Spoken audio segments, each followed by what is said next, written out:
എല്ലാ കൂട്ടുകാർക്കും നല്ലൊരു ദിവസം ആശംസിച്ചുകൊണ്ട് നമുക്ക് നേരെ ഉണ്ണിമോടെ അയ്യപ്പസ്വാമിയുടെ ഇന്നത്തെ നല്ലൊരു വിശേഷം കേട്ടാലോ.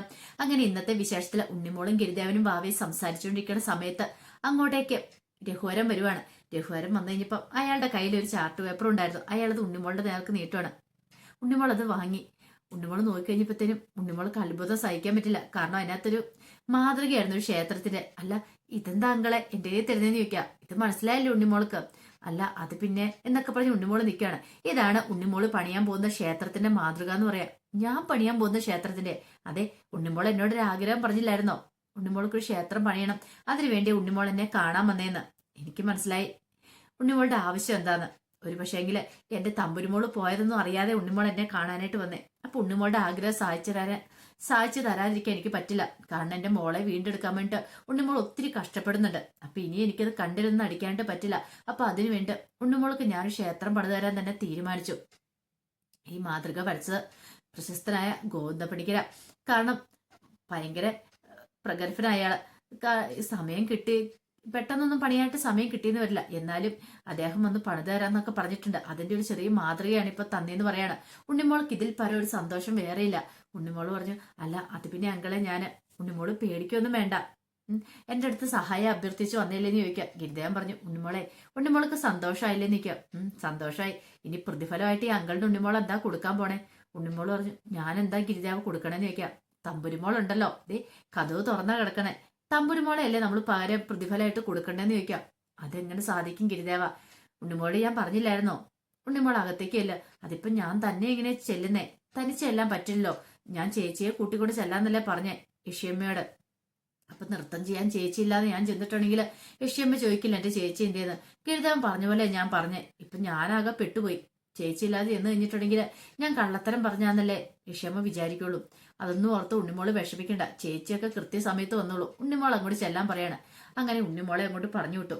ഉണ്ണിമോൾ അവിടെ അകത്തേക്ക് ചെന്നു. അകത്തേക്ക് ചെന്ന് കഴിഞ്ഞപ്പോഴത്തേനും നൃത്തം അഭ്യസിച്ചുകൊണ്ടിരിക്കുകയാണ് യക്ഷിയമ്മയും തമ്പുരും കൂടെ. ഉണ്ണിമോളെ കണ്ടതൊന്നും ചിരിച്ചു. ആഹാ, വരാൻ പറയാണ്. അല്ല, ചേച്ചിനെയും കൂട്ടി വരാന്ന് പറഞ്ഞിട്ട് എന്തിയെ? ചേച്ചിനെ കണ്ടില്ലോ എന്ന് പറയാ. അല്ല അത് പിന്നെ, ഓ എന്റെ പേര് കേട്ട് കഴിഞ്ഞപ്പോ തന്നെ ചേച്ചി വരാൻ കൂട്ടാക്കില്ലല്ലേ? കാളന്തി ഭവനത്തിൽ കാളന്തിയോട് മത്സരിക്കാനായിട്ട് തയ്യാറായില്ലല്ലേ? അല്ലെങ്കിലും എന്റെ അടുത്ത അപ്സരസുകൾ പോലും തോറ്റ ചരിത്രം പിന്നെയാണോ ഈ വരുന്ന ഉണ്ണിമോളുടെ ചേച്ചി? അതുകൊണ്ട് ചേച്ചിക്ക് എന്റെ പേര് കിട്ടാൻ പേടിയായതുകൊണ്ട് ചേച്ചി ഓടി ഒളിച്ചു കാണും. പോരാത്തിന് മോളെ വഴക്ക് പറഞ്ഞു കാണുമല്ലേന്ന് ചോദിക്കാം. അല്ല അത് പിന്നെ ഞാൻ എന്ന് പറഞ്ഞുകൊണ്ട് നിൽക്കുന്ന സമയത്താണ് അങ്ങോട്ടേക്ക് മോഹിനി രൂപം കൊണ്ട് മഹാവിഷ്ണു വരുന്നേ. അത് മഹാവിഷ്ണു എന്നുള്ള കാര്യം യക്ഷിയമ്മയ്ക്ക് അറിയത്തില്ല. മോഹിനി രൂപം പോണ്ടെന്ന് അറിയത്തില്ല. പിന്നീട് പെട്ടെന്ന് വാതക്കിൽ നിൽക്കിയപ്പോ അവരങ്ങ് നടന്നു വരുന്നുണ്ട്. അതെ, ഞാനായി ഉണ്ണിമോളുടെ ചേച്ചി എന്ന് പറയാണ്. ഒരു നിമിഷം ഒന്ന് നോക്കി യക്ഷിയമ്മ ഇങ്ങനെ. പിന്നീട് ഉണ്ണിമോളെ ചേർത്തെടുത്തിട്ട് പറഞ്ഞു, അതെ ഞാൻ ഉണ്ണിമോൾക്ക് വേണ്ടിയിട്ട് നൃത്തം കളിക്കാനായിട്ട് വന്നാന്ന് പറയാണ്. ഇത് കേട്ട് കഴിഞ്ഞപ്പത്തിന് യക്ഷിയമ്മ പറഞ്ഞു, നിനക്ക് നൃത്തം എന്താണെന്നറിയോ? ആരോടാ മത്സരിക്കാൻ വന്നേന്നറിയാവോ? അറിയാന്ന് പറയാണ്. നൃത്തത്തിന്റെ ബാലപാഠങ്ങൾ പോലും അറിയാത്ത നിന്നോടൊപ്പം ഡാൻസ് കളിച്ച് മത്സരിക്കാനായിട്ട് എനിക്ക് എന്താണെങ്കിലും അത്രയൊന്നുമില്ല. പക്ഷെ നീ എന്റെ അടുത്തേക്ക് വന്നല്ലോ, മത്സരിക്കാൻ വേണ്ടി വന്നല്ലോ എന്ന് പറയാണ്. ഇത് കേട്ട് കഴിഞ്ഞപ്പത്തിനും പറഞ്ഞു, ഞാൻ കുറച്ച് താമസിച്ചു പോയി. അതെ, ഉണ്ണിമോളുടെ പ്രായത്തിലുള്ള കുറച്ച് കുട്ടികൾക്ക് ഞാൻ വേറെ ഡാൻസ് അഭ്യസിപ്പിക്കുന്നുണ്ട്, നൃത്തം അഭ്യസിപ്പിക്കുന്നുണ്ട്. അതുകൊണ്ടാണ് ഞാൻ ഇത്ര താമസിച്ചു പോയത്. പക്ഷെ കുഴപ്പമില്ല, നമുക്ക് നൃത്തം തുടങ്ങിയേക്കാം. പക്ഷെ ഇവിടെ വെച്ചത് പറ്റില്ലല്ലോ, കാരണം ഇവിടെ അതിന് സൗകര്യമില്ല. എവിടെയാന്ന് പറഞ്ഞാൽ മതി എന്ന് പറയാ. ഇത് കേട്ട് കഴിഞ്ഞപ്പത്തിന് യക്ഷിയമ്മ പറഞ്ഞു, നിന്റെ ആത്മവിശ്വാസം ഒക്കെ ഉള്ള, പക്ഷേങ്കിൽ എന്റെ കൂടെ വെറുതെ അങ്ങനെ ചുവട് വെക്കാൻ പറ്റില്ല. നിനക്ക് നൃത്തം അറിയാവോ ഇല്ലയോ എന്നൊക്കെ ഞാൻ നിന്നെ ഒന്ന് പരീക്ഷിച്ചു നോക്കും. അതിനുശേഷം മാത്രം എന്നോടൊപ്പം കളിക്കാൻ പാടുള്ളൂ എന്ന് പറയണം. ഇത് കേട്ടതും മോഹിനി രൂപം കൊണ്ട് മഹാവിഷ്ണു ആയിക്കോട്ടെ, അങ്ങനെ ആയിക്കോട്ടെ, എനിക്ക് കുഴപ്പമില്ല, എന്ത് വെള്ളം ചോദിച്ചോളാൻ പറയണം. ആദ്യം ഞാൻ നിന്നോട് കുറച്ച് ചോദ്യങ്ങളൊക്കെ ചോദിക്കട്ടെ. നൃത്തത്തെക്കുറിച്ച് നിനക്ക് എന്തറിയാമെന്ന് എനിക്കൊന്ന് അറിയണമല്ലോ എന്ന് പറയുവാണ്. അതിനുശേഷം മതി കാര്യങ്ങളിലേക്ക് കിടക്കുന്നേ. പിന്നീട് കുറെ ചോദ്യങ്ങൾ ചോദിക്കുകയാണ്. നടരാജ വിഗ്രഹത്തെ പറ്റിയും അതിന്റെ കൈകളിലും കാലുകളിലും അവിടെയൊക്കെ എന്താ എങ്ങനെയാന്നൊക്കെ ചോദിക്കുന്നുണ്ട്. കാൽപാദത്തിന്റെ അവിടെ എന്താണ്, കൈകളിൽ എന്താണ് ഇരിക്കുന്നത് ആ വിഗ്രഹത്തിന്റെ, ഇതിനെല്ലാം കൃത്യമായിട്ടുള്ള മറുപടി തന്നെയാണ് മോഹിനി കൊടുക്കുന്നത്. പിന്നീട് നൃത്തത്തെക്കുറിച്ച് കലകൾ എത്രയുണ്ട് അങ്ങനെ അതിനെക്കുറിച്ചെല്ലാം ചോദിക്കുന്നുണ്ട്. എല്ലാത്തിനും ഉത്തരം നൽകി അവസാനം ഒരു ശ്ലോകം പറഞ്ഞു. ഈ ശ്ലോകത്തിന്റെ അർത്ഥം കൂടെ ചൊല്ലിക്കൊടുക്കാൻ പറഞ്ഞു കൊടുക്കാൻ പറയാണ്. ആ ശ്ലോകത്തിന്റെ അർത്ഥം കൂടെ പറഞ്ഞു കൊടുത്തപ്പോ തന്നെ യക്ഷിയമ്മ പറഞ്ഞു, ഇപ്പൊ എനിക്കൊരു കാര്യം മനസ്സിലായി. നിനക്ക് നൃത്തത്തെക്കുറിച്ച് കാര്യങ്ങളൊക്കെ അറിയാം, പക്ഷെ അതുകൊണ്ടായില്ല. നൃത്തം അറിഞ്ഞിരിക്കണം. ഇങ്ങനെ മനപ്പാടമാക്കാൻ എല്ലാവർക്കും എളുപ്പാ, പക്ഷെ അതുകൊണ്ടായില്ല. നൃത്തത്തിൽ എന്നെ തോൽപ്പിക്കണം എന്ന് പറയാണ്. ഇത് കേട്ട് കഴിഞ്ഞപ്പോഴത്തേനും മോഹിനി പറഞ്ഞു, എവിടെയാ നൃത്തം കളിക്കേണ്ടത് പറഞ്ഞാൽ മതി. ഇവിടെ വെച്ച് പറ്റില്ലല്ലോ, എവിടെ വേണമെന്ന് പറഞ്ഞാൽ മതി. ഒരു കാര്യം ചെയ്യാം, അപ്പുറത്ത് യക്ഷിയമ്മൻ കോവിലിന്റെ അടുത്ത് ഒരു നൃത്ത മണ്ഡപമുണ്ട്, അങ്ങോട്ട് വന്നാൽ മതി. ആ ക്ഷേത്രത്തിന്റെ അടുത്ത മണ്ഡപത്തിലേക്ക് വൈകുന്നേരം വന്നാൽ മതി, അവിടെ വെച്ച് നമുക്ക് കളിക്കാന്ന് പറയാണ്. അങ്ങനെ പറഞ്ഞിട്ട് അങ്ങോട്ട് പോവാണ്. ഈ സമയം വല്ലാത്ത ടെൻഷനായി പോയി ഉണ്ണിമോൾക്ക്. ഉണ്ണിമോളാണെങ്കിൽ എന്ത് ചെയ്യണമെന്ന് അറിയത്തില്ല. എന്റെ ഭഗവാനെ എന്ത് ചെയ്യും, ഇതിനകത്ത് എങ്ങാനും തോറ്റു പോയിട്ടുണ്ടെങ്കിൽ അതോടുകൂടി തീർന്നു, നാണക്കേട് വേറെ. അതൊക്കെ ഓർത്ത് വല്ലാത്ത ടെൻഷൻ ഉണ്ടായിരുന്നു. പിന്നീട് കാണിക്കുന്ന ഗിരിദേവന്റെ അടുത്തേക്ക് ഉണ്ണിമോള് ചെല്ലുവാണ്. ഗിരിദേവന്റെ അടുത്ത് എന്നിട്ട് പറഞ്ഞു, ഗിരിദേവ എനിക്കറിയത്തില്ല, അതെ ആ ചേച്ചി വന്ന് നൃത്തം ചെയ്യാന്നൊക്കെ പറഞ്ഞിട്ടുണ്ട്. കൃത്യസമയത്ത് തന്നെ ഇതേ ഗിരിദേവനായിരിക്കും ചേച്ചിനെ ഇങ്ങോട്ട് പറഞ്ഞു വിട്ടല്ലേന്ന് ചോദിക്കുക. ഗിരിദേവൻ ചിരിക്കുകയോ മാത്രമായിരുന്നു ചെയ്തേ. അല്ല ഗിരിദേവ, എന്നാലും എനിക്ക് നല്ല പേടിയുണ്ട്. അങ്ങനെ നൃത്തം ചെയ്ത സമയത്ത് യക്ഷിയമ്മയെ തോൽപ്പിക്കാൻ പറ്റില്ലെന്നല്ല പറഞ്ഞേ, അപ്സരസുകളെ വരെ തോൽപ്പിച്ച ആളല്ലേ യക്ഷിയമ്മ. അപ്പൊ പിന്നെ ചേച്ചീനെ നൃത്തം ചെയ്ത് തോൽപ്പിക്കാൻ സാധിക്കുമെന്ന് ചോദിക്കുക. ഇത് കേട്ടതും ഗിരിദേവൻ ഒന്ന് പുഞ്ചിരിക്കുകയോ മാത്രമായത്. എന്താ ഗിരിദേവ എന്നോടൊന്നും പറയാത്ത എന്താന്ന് ചോദിക്കുക. പക്ഷെ ഗിരിദേവൻ മറുപടി ഒന്നും പറഞ്ഞില്ല. നമുക്ക് കാത്തിരുന്ന് കാണാം ഉണ്ണിമാളെന്ന് മാത്രമേ പറഞ്ഞുള്ളൂ. പിന്നീട് വൈകുന്നേരമായി. അങ്ങനെ യക്ഷിയമ്മ ക്ഷേത്രത്തിലെ നൃത്തമണ്ഡപത്തില് ആ മത്സരം നടക്കുവാണ്. യക്ഷിയമ്മയും മോഹിനിയും തമ്മിലുള്ള മത്സരം. അങ്ങനെ നൃത്തം ആരംഭിച്ചു. നല്ല ഗംഭീര നൃത്തം, ഒന്നിനൊന്നിനും മെച്ചമായിട്ട് രണ്ടുപേരും ആടിത്തിമിർത്തു. അവസാനം വന്നു കഴിഞ്ഞപ്പത്തിന് യക്ഷിയമ്മ തളർന്ന് വീണു നൃത്തം കളിച്ച്. പക്ഷെങ്കിൽ മോഹിനി തളർന്ന് വീണില്ല, മഹാവിഷ്ണു അല്ലേ, മഹാവിഷ്ണു തളർന്ന് വീഴുവോ. അതുകൊണ്ട് അവിടെ നൃത്തം ചെയ്തോണ്ടിരിക്കുക. അവസാനം യക്ഷിയമ്മ തോറ്റുപോയി. ഈ സമയം തമ്പുരു അമ്മയെന്ന് വിളിച്ച് അവിടെ നിന്ന് കരയുന്നുണ്ട്. ഉണ്ണിമോൾക്ക് ഇത് കണ്ടപ്പോ എന്തെന്നില്ലാത്ത സന്തോഷം തോന്നി.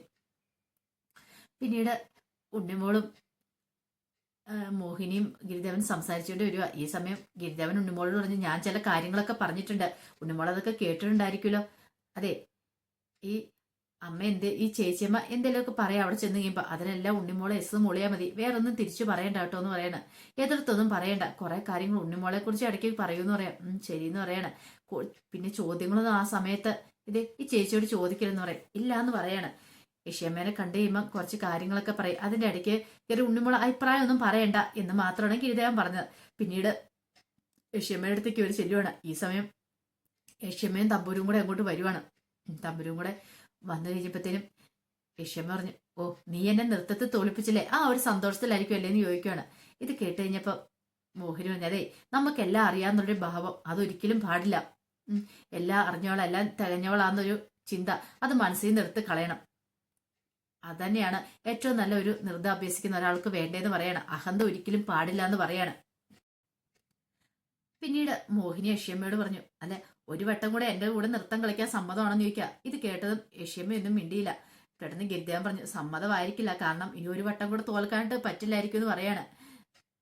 ഇത് കേട്ട് കഴിഞ്ഞപ്പം മോഹിനി പറഞ്ഞു, എങ്കിൽ വേണ്ട, എന്റെ അനിയത്തിയോടൊപ്പം നൃത്തം ചെയ്യാൻ സമ്മതമാണോ? കാരണം ഞാൻ പഠിച്ച കാര്യങ്ങളൊക്കെ ഞാൻ എന്റെ അനിയത്തേനെ പഠിപ്പിച്ചിട്ടുണ്ട്. അതുകൊണ്ട് എന്റെ അനിയത്തിയോടൊപ്പം നിങ്ങൾ നൃത്തം ചെയ്താലും നിങ്ങൾ തോറ്റു പോകത്തോളം യക്ഷിയമ്മയോട് പറയാം. യക്ഷിയമ്മയ്ക്ക് അത് കേട്ടത് അങ്ങോട്ട് സഹിച്ചില്ല. പിന്നീട് മോഹിനി പറഞ്ഞു, എങ്കിൽ വേണ്ട, എന്റെ അനിയത്തി നിങ്ങളുടെ മകളുമായിട്ട് ഒന്ന് നൃത്തം കളിച്ചോട്ടെ, ഒരു മത്സരം തന്നെ നടത്തി നോക്കട്ടെ, നിനക്ക് സമ്മതമാണെന്ന് ചോദിക്കുക. ഇത് കേട്ട് കഴിഞ്ഞപ്പത്തിന് യക്ഷിയമ്മ പറഞ്ഞു, എനിക്ക് സമ്മതമാണെന്ന് പറയണം. എന്റെ മകളോടൊപ്പം നിങ്ങളുടെ അനിയത്തി നൃത്തം കളിച്ച് ജയിക്കാനായിട്ടാ, ഒരു കാരണവശാലും ജയിക്കാൻ പോകുന്നില്ലെന്ന് പറയാ. ഇത് കേട്ടത് മോഹിനി പറഞ്ഞു, നമുക്ക് നോക്കാം, ഒരു പക്ഷേങ്കില് നിങ്ങളുടെ മകളാ ജയിക്കുന്നെങ്കിൽ നിങ്ങൾ പറയുന്ന കാര്യം എന്ത്, നിങ്ങളുടെ മകള് പറയുന്ന കാര്യം എന്ത് ഞാൻ സാധിച്ചു തരുമെന്ന് പറയാം.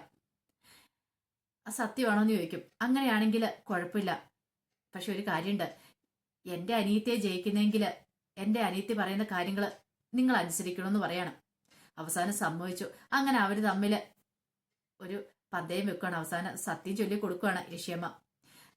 നിങ്ങളുടെ അനിയത്തിയെ ജയിക്കുന്നെങ്കിൽ നിങ്ങളുടെ അനിയത്തി പറയുന്ന എന്ത് കാര്യം ഞാൻ സാധിച്ചു കൊടുക്കുമെന്ന്. അങ്ങനെ അവിടെ വെച്ച് അവരൊരു സത്യം ചെയ്തു. പക്ഷെ ഇതൊരു തന്ത്രമാണെന്നുള്ള കാര്യം യക്ഷിയമ്മയ്ക്ക് മനസ്സിലായില്ല. അപ്പൊ അതിന്റെ വിശേഷങ്ങളൊക്കെ നമ്മളിന്ന് കണ്ടത്.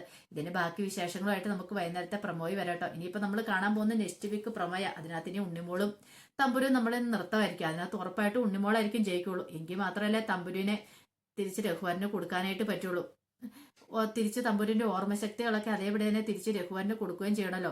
ഇനി ഉണ്ണിമോള് ക്ഷേത്രമൊക്കെ പണി കഴിപ്പിക്കും. ഉണ്ണിമോൾക്ക് ഇനി അതേ നാള് ഭൂമിയിലില്ല. അതിനു മുമ്പ് ഉണ്ണിമോള് ചെയ്തു തീർക്കേണ്ട കുറെ കടമകളും കർത്തവ്യങ്ങളും ഒക്കെ ഉണ്ട്. അതൊക്കെ ഉണ്ണിമോൾക്ക് ചെയ്തു തീർക്കുകയും വേണമല്ലോ.